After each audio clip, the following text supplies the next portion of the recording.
Well, hello everyone, my name is zwiggojr and welcome back to another video, and this week we're taking a look at Pokemon ROWE, a new Pokemon Emerald ROM hack that's basically open world. You can start wherever you want and go throughout the region in any order you'd like. Almost every single Pokemon is available as well, so you can always craft your dream team if you want to. This game has so many features and is probably the coolest version of Emerald that I've ever seen. But I'm doing what I've always wanted to do, playing through a Pokemon game backwards. So we'll start with Juan and end off with Roxanne. If you want to know more about the game, I'll put the Pokemon community thread in the description. But I'll briefly go through the biggest changes throughout this entire video. So before we jump right into it, let's try to smash 169 likes, because that's the beta it's in right now, because they're actually going to add the Kanto region to this game as well, which is going to be very cool, and I will definitely revisit it once that happens. But first, if y'all aren't subscribed already, definitely don't forget to do that as well. And with all of that out of the way, let's jump right into Pokemon ROWE,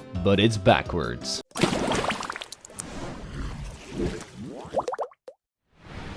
In this game, your character actually has kind of a different sprite from the regular Emerald sprite, and it looks way better in my opinion. And once you've spawned in, you get into a room with Scott, and then you can choose your difficulty, as well as a variety of game modes that you can choose from, like no EV or perfect IVs, as well as some randomized modes. So you can play the game to your liking. You then also get the option to pick one of 9 starters, but if you don't want any of these, you can also go with a random one. I decided to go with this option, and after doing that, I picked my spawn location, which was Sutupula City, and saw that I spawned in with a Torchic. In the menu you can also see that you have some very cool options like a Poke Radar, automatic running shoes, and even a bike mode. Once I was done exploring these menus, I went out and captured my first Pokemon, Chinchou, because the first gym leader we'll be facing is Juan, a water type gym leader. I also checked out the Cave of Origin to see if maybe Kyogre or Groudon would be in here, but we only found a Mega Stone. I then quickly evolved my Torchic into a Combusken and checked out my options. There's some really cool things you can pick from here, like the instant tech speed option. You can also make your XP bar go faster, as well as instant transitions, and your HP bar can go faster too. They really thought about everything in this game. But enough about all of the quality of life changes, let's go and see what Juan is working with as the first gym leader. It actually wasn't too hard to take him down, as my Chinchou quickly swapped out his Wingull into a Lombre.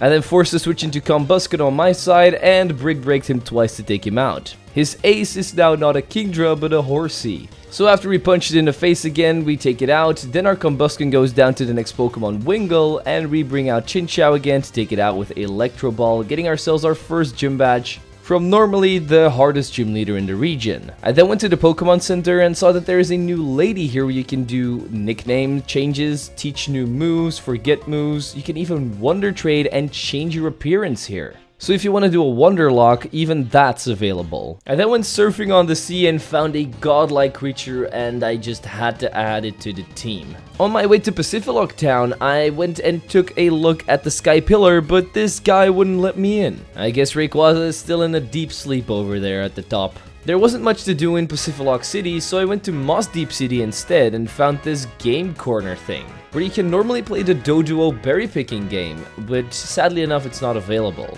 Would be cool if it was though. I then checked out the Moss Deep Space Center to see if Team Magma is trying to invade it, but everything was peace and quiet. Not even Steven was anywhere to be found. So I made my way over to Shoal Cave, but on my way there, I captured a Cramorant, because it's a Pokemon I've actually never ever used in my life. Except in Pokemon Unite, of course, and I've actually been playing a little bit of that lately. If you're still playing Pokemon Unite, let me know in the comments down below what your rank is. But then I arrived in Shoal Cave and saw that it got an entire overhaul. Like, this is not the cave I know from regular Emerald.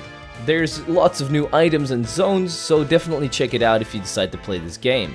God then evolved into God the sequel, nobody wanted. And then we go to everybody's favorite twins, Tate and Liza, to see if they're actually good second gym leaders or if they should have just stayed 7th ones. They start off with a Gothita and a Solosis, but my Cramorant and God easily take it out with a pluck and a headbutt. Then they bring out Lunatone, which means they still have their signature Pokemon, but we decide to take out the Gothita with the same strategy as before. Of course, their last Pokemon is going to be none other than Solrock, but we take both of their Sun and Moon out with Water Guns and Bubble Beams. 7 gym badge acquired, I mean second, and every gym leader actually gives you a cool item after you defeat them as well. From them, I got the dowsing machine, but Roxanne gives the coolest thing ever. You'll just have to wait and see. We skimmed through Little Cove City after this and didn't really find much, so I went to Mount Pyre instead, and over here I found a Gengarite at the top of the regular cemetery, and then I went to look for Team Aqua at the top of the mountain, but they were not here. I could only find a single Bonetite, even the old couple was gone. Since we haven't really seen any evil teams yet, I went to check out the Team Aqua base, but it's just not there. This game definitely has an alternate timeline. I was then going to Fortree City, but just outside of it there is normally this lake with a little cave in it.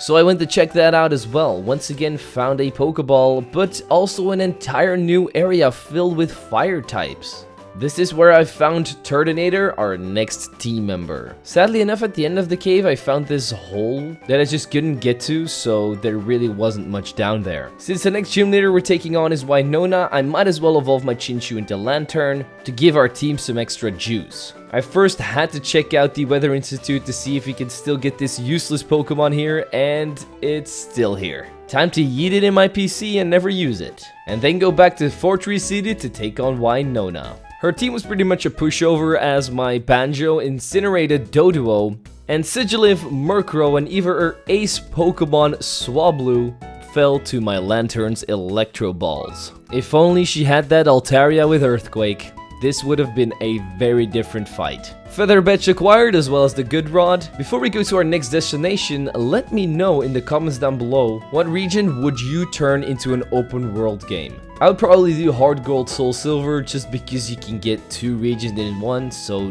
double the fun. And apparently there's rumors that Pokemon Violet and Scarlet are going to be open world, so we'll have to wait and see. But first we have to walk all the way to Petalburg City to go and challenge our dad. But first I went through the cave with all of the Whismurs, which now has an entire new section as well. And surprise surprise, there's actually more than just Whismurs in this cave. Sadly enough, I couldn't find anything significant in the cave, so I went to Petalburg Woods to capture a Breloom to make fighting my dad just a little bit easier.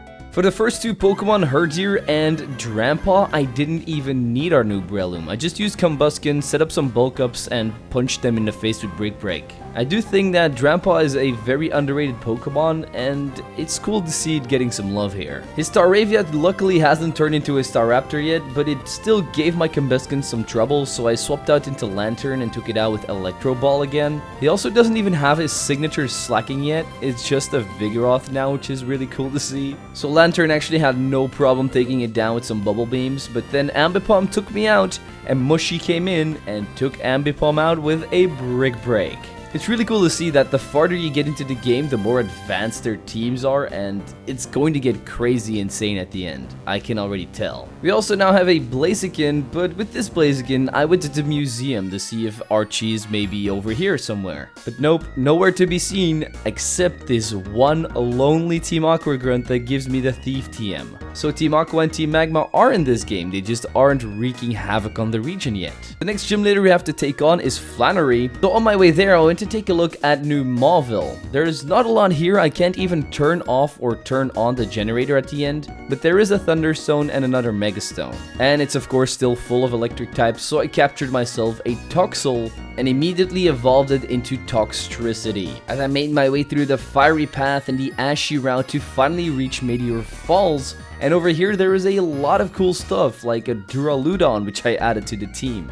Also a Pokemon that I funnily enough never used before. And all the way at the end of the cave there was no boss Pokemon, only the Dragonclaw TM and a Salamence. Just outside of Meteor Falls I wanted to go say hi to my boy Groudon in his cave, but sadly enough the bike seems to be a variant of the Acro bike, so I can't even get up this ledge. Don't really know if you can switch your bike around because I didn't really try. But we're just going to have to let him sleep for now. And backtrack all the way to the desert where I found another new cave filled with some fossils and rocking ground type Pokemon. And if you follow this cave all the way to the end, you can get yourself in the house of the Dig Master. Then there was one more area I had to clear out before going to Flannery, and that was the Team Magma Hideout. Yes, the Team Aqua Hideout isn't there anymore, but somehow the Team Magma Hideout is. And the cool thing is that it's actually still full of Team Magma grunts. Just no Maxi to be seen anywhere, just his camera uptight that he left behind for some reason. All of the equipment is still here though, so maybe they're planning on getting Groudon? Or maybe this is the future, so maybe they've already captured Groudon and have already failed to turn everything into land. Anyway, with all of these conspiracy theories out of the way, let's see if we can beat Flannery. My Water-type Pokemon made this battle very easy as we just washed away her Ninetales with my Cramorant Surfs. But then she has a Cinderace, which used Headbutt and took me out in just one shot. Our Lantern then came in and took care of the Cinderace with some parabolic charges, and her team keeps stacking up as the Salazzle comes out next. Just a single Bubble Beam though, and it takes care of it. She then does the dumbest thing ever and sends in Talonflame, who also gets one-shot by Parabolic Charge, but then Torkoal, her ace Pokemon, is still her ace Pokemon. Except now it's not level 28, it's level 41. Doesn't make it any harder for me to take it down as we just use our electric type moves to take care of the turtle. Once we defeat Flannery, we also get the Super Rod and her gym badge. And since we already explored everything in this area, the 6th gym leader Watson is waiting for us just around the corner. He now has a Zebra as his first Pokemon, but we have our Duraludon with Dragon Claws taking care of it pretty quickly. He then has a Rodon that somehow hasn't turned into a washing machine, but that's the end of our Duraludon with just a single Shadow Ball. Luckily, our Lantern just Bubble Beams it a couple of times the turn after to take it out, but then he has a Manectric, the old reliable. Somehow he has Grass Knot, so that's the end of my Lantern. We do have an electric type of our own, our Toxtricity, and with just 2 poison jabs we take out Manectric.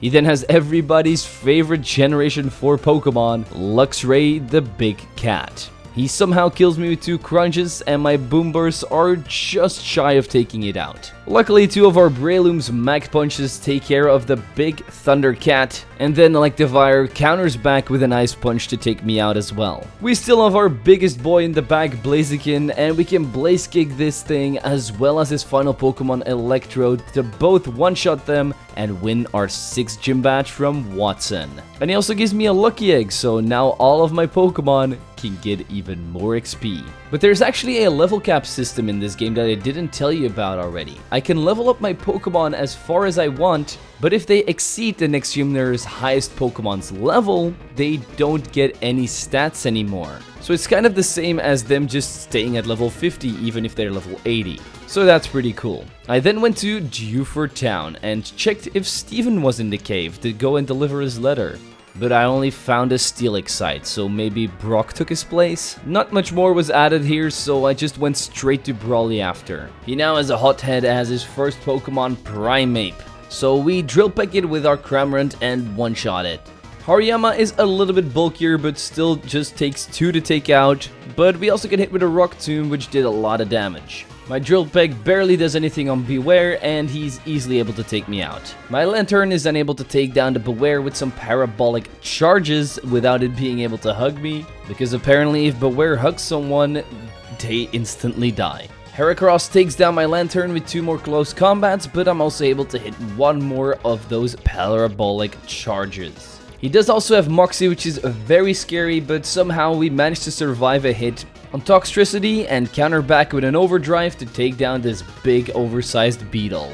Toxicroak's Fake Out and Mud Bomb were too much for me, so I brought in Blaziken, took it out with Brave Bird, and the final Pokemon was a Graplocked. I know I'm in my Blaze abilities range, so I go for the Blaze Kick, I get a critical hit, and win my 7th gym badge. Really weird to say that once you defeated Brawly. We now finally get ourselves a Mega Bracelet, so if we can find some Mega Stones to the corresponding Pokemon, we can actually use Mega Evolution. Before we go to Roxanne, I decided to check out Petalburg Woods some more, and apparently there's a new total side area with some NPCs you can talk to, and also a lady that gives you a miracle seed. There's also a flower field, which maybe implies that Shaymin will be available here, but we know nothing for certain. I also went to the Devon's Corporation to get myself the best fossil Pokemon, you guessed it, Tyrant.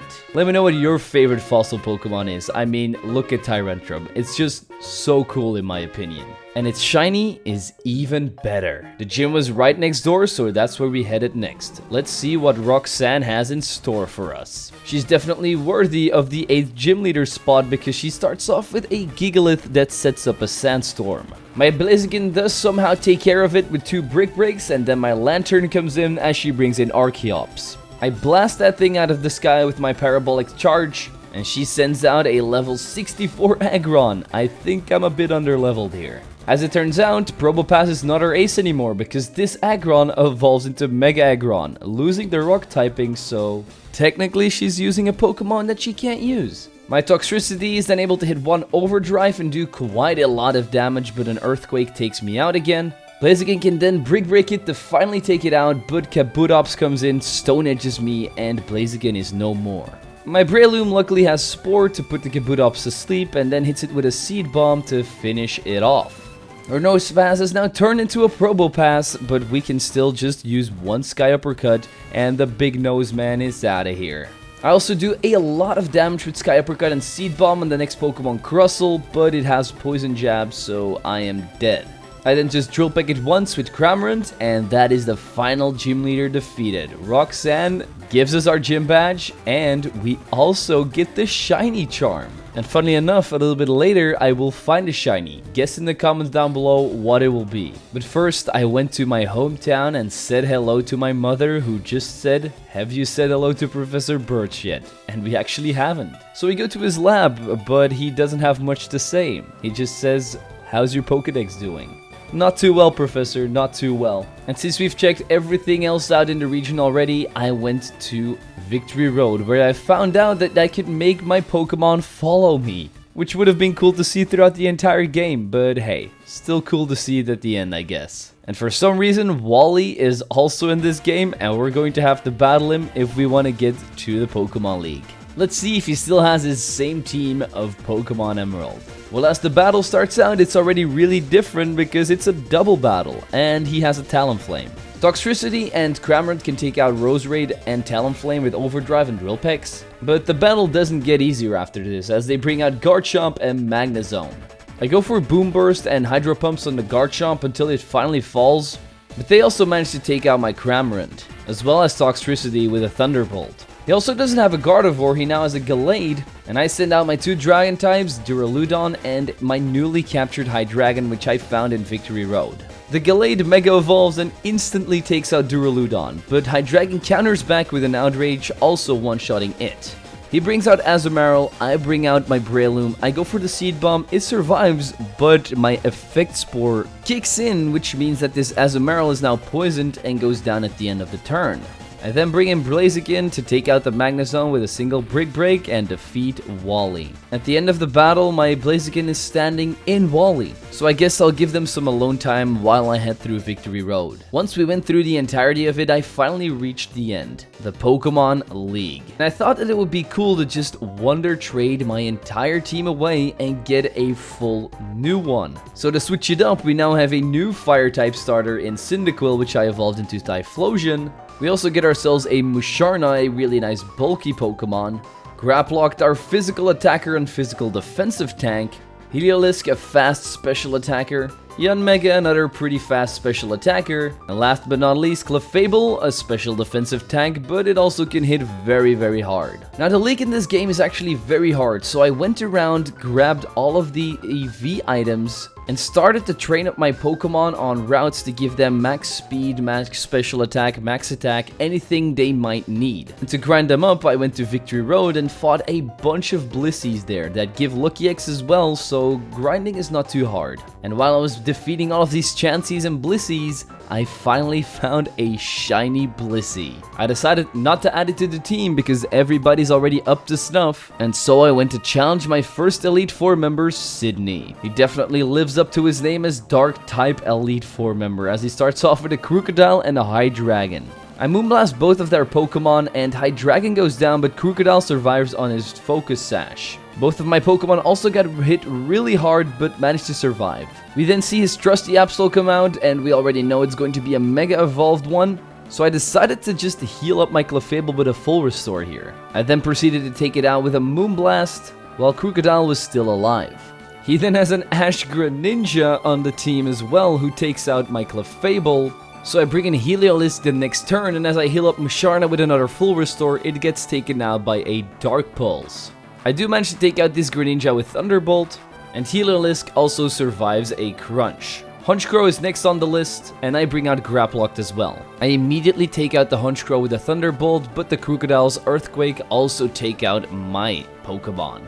Graplocked managed to survive and heal himself up with a full restore next turn as I bring in Yanmega, and we then proceed to take out the Crocodile with a Brick Break. His Alolamug finishes off my Graplocked, but Yanmega finishes off the Alolamug with Bug Buzz. And that's Sydney defeated. And yes, sadly enough, every Elite Four member battle is a double battle, making it extra hard for me. So Phoebe now leads with a Dragapult and a Gengar. And they immediately double up on my Musharna, taking it down the first turn, but we also managed to take out their Dragapult. I send out Typhlosion, and they now have their signature Pokemon Mega Banette. I heal up Clefable, trying to make it live another turn, but they get a critical hit with Shadow Claw, and that's enough to take it out. So that's a turn wasted from me. I go into Yanmega next, but it gets destroyed by a single Thunderbolt. Typhlosion hangs on from a Gunk Shot and somehow also takes out Gengar with Flamethrower. She then has a shiny Alolan Marowak. I proceed to then take out the Banette with a Burn Up from Typhlosion and do decent amount of damage on this Marowak with Thunderbolt. But then I get taken out by a Shadow Bone on Typhlosion. My Graplock can literally do nothing in this fight, so I used him to revive Clefable, and then Heliolisk took out the Marowak. She then, for some reason, has a Doublade, probably with Eviolite, but still, I would have gone for Aegislash. And I then proceeded to take out the Chandelure with 2 Thunderbolts while healing up Clefable, and eventually also to Doublade. We all know that the next leader on the list is going to be Glacia, so let's see what she starts off with. Ninetales and Beartic, and not the regular Ninetales, Alolan Ninetales. I double up on the Beartic with a Moonblast and a Psychic, taking it out, but because of the Life Orb damage and the Blizzard, my Clefable also instantly falls. The rest of her team was almost always a one-shot, with my Typhlosion coming in and going for Eruption to easily one-shot Ninetales and Cryogonal. Then Galarian Darmanitan and Mamoswine went down as well. And last but not least was her Mega Glalie, who also couldn't withstand a single Eruption. That was definitely the easiest fight so far. Let's see if Drake is even easier or if he will just plow through my entire team. He has a Dragalge and a Dragonite as their first 2 Pokemon, Dragalge kind of countering my Clefable here. But we still managed to tank a Sludge Wave and counter back with a Moonblast and a Psychic to take both of his Pokemon down in one turn. We then see a familiar face in Salamence, which he's going to Mega Evolve, as well as a Haxorus. I went for a Moonblast on the Haxorus with my Musharna almost taking it out, but an Earthquake took down my Clefable as I then bring in Yanmega. I just went for a Bug Buzz to then finish it off next turn, and my Musharna also hit the Salamence pretty hard with another Moonblast. Then he has a shiny Flygon, one of the coolest shinies in Generation 3. My Bug Buzz didn't do enough damage, and my Musharna went down to a Rock Slide, as well as Yanmega taking quite a lot of damage here. But because of my speed boosts on Yanmega, we can now outspeed, kill the Flygon, bring in Typhlosion, and kill Salamence with Eruption too. His last Pokemon was a Kingdra who survived an Eruption and a Bug Buzz, and then killed Yanmega with Ice Beam, so I brought in Heliolisk. But Typhlosion Eruption went first, and we once again defeated Drake. How cool would it have been if we could have done the Elite Four in backwards order though? Sadly enough, we weren't able to do that, so let's go and see what the champion has in store for us. He has what I expected, a rain team, starting off with a Ludicolo and a Kabutops who probably has Swift Swim, so I'm leading with Clefable and Typhlosion. And I immediately set up a Sunny Day and swap out my Typhlosion into Heliolisk so he can take the muddy water without taking any damage because of his dry skin. I did get hit with a Rock Slide doing quite a bit of damage, but luckily enough now the sun is up. I'll heal up my Clefable 2 times in a row and take down Kabutops with Thunderbolts, but then he decides to mock me a little bit and bring in a Swampert of his own. And he kills both of my Pokemon in one turn with a Focus Blast and an Earthquake. So I go into Yanmega and Graplocked, Bug Buzz the Ludicolo, and also survive an Ice Punch on Yanmega. Then hit it with a Brick Break, and the Swampert is now at half health. He then manages to set up the rain again with Pelipper, which is not good. So I go for the Bug Buzz on the Swampert, hoping to kill, but it survives with like 1 HP, and both of my Pokemon once again get taken out with Muddy Water. I swap in my final two, Musharna and Typhlosion, and use Musharna to take down Swampert with Moonblast, and use Typhlosion to revive Heliolisk. I can now heal up my Musharna, take out Pelipper with a Thunderbolt, but then he brings out an Azumarill as well, doing quite a bit of damage with Liquidation on my Musharna. His last Pokemon is a shiny Milotic at level 83. So not his ace, but it's pretty cool to see it in its shiny form. I then keep healing up my Musharna with full restores and Thunderbolting both of his Pokemon to take out the Milotic, and finally the Azumarill as well, making me the champion of Pokemon Emerald ROWE. I know it's kind of unsatisfying to see me use items, but I was kind of pressed for time to bring out this video, and didn't have a lot of time remaining to actually build an entire new team to actually counter their league. Once that's done, we also get our first look at May, who we haven't seen a single time in our entire playthrough, but it's still nice of her to come and congratulate us. We then go to the Hall of Fame and end of the game. There's probably a lot of post-game content, but I'll take a look at all of that once the Fire Red version of this game comes out. So I hope you guys enjoyed this video. Don't forget to leave a comment down below if you want me to play another ROM hack that I haven't covered before. And as always, I also want to thank my membership and Patreon supporters for supporting the channel. If you want to do so yourself, you can click the links in the description. It is always appreciated but not needed. And with all of that out of the way, don't forget to leave a like, subscribe, and share this video with your friends. I'm zwiggojr, and I'll see you guys next time.